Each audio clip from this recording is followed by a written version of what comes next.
maxkamadda ciidamada qalabka sida darajadeeda koowaad ayaa waxay xukunno ku riday rag ka tirsan daacishta Soomaaliya ka dagaalama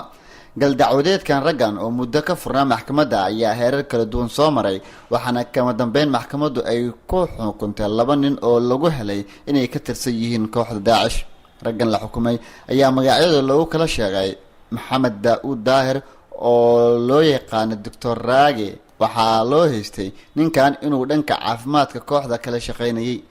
ninkan kale ee la xukumay ayaa magaciisa lagu sheegay Mahad Maxamuud Cabdi Abu Yaasiin waxaana loo haystay in ninkan uu ku howlanaa sidii uu aas-aasi lahaa kooxda Daacish ee ka tirsan dagaalyahano koonfurta Soomaaliya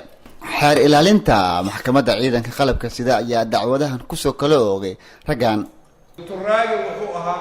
horta amiirka maktabka oo caafimaadka wuxuu u xisaabsanaa Daacish dhinaca caafimaadka wuxuu kaloo ahaa ninka maaliyadda lagu soo diro dadkaani maxkamadda taagan qodobka iyo aayaduba yani binasil kitaab iyo sharciga dalkaba waxay ku mutaysteen ay ku mudan yihiin in la toogto dil toogsha lagu soo baahay ururka Daacish waqti hadda laga joogo adaga 7 bilood asaga laakiin fursad ba uma heleen inay hadda maanaha dawladda soo dhiibay waqti asaga soo dhiibay fursad uma heleen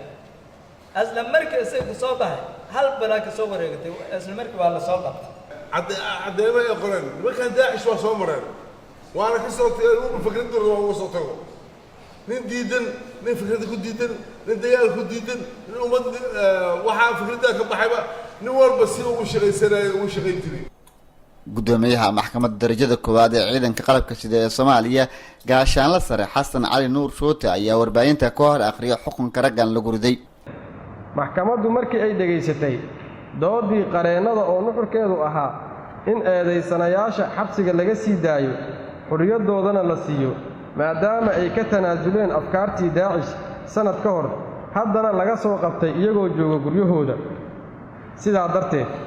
maxkamadda waxaa u caddaatay in eedeysanayaal 1 Mahad Maxamuud Cabdi Abu Yaasiin 2 Maxamed Daawud Daahir Dr. Raage ay wada yihiin dambiilayaal galay dambiga lagu soo oogay waxayna maxkamaddu ku xukuntay min 15 sano oo xabsi ciidan ah cidii aan ku qanacsanayn xukunka maxkamadda waxaa u furan racfaan wabillahi tawfiiq Abshir Muuse Saab TV Muqdisho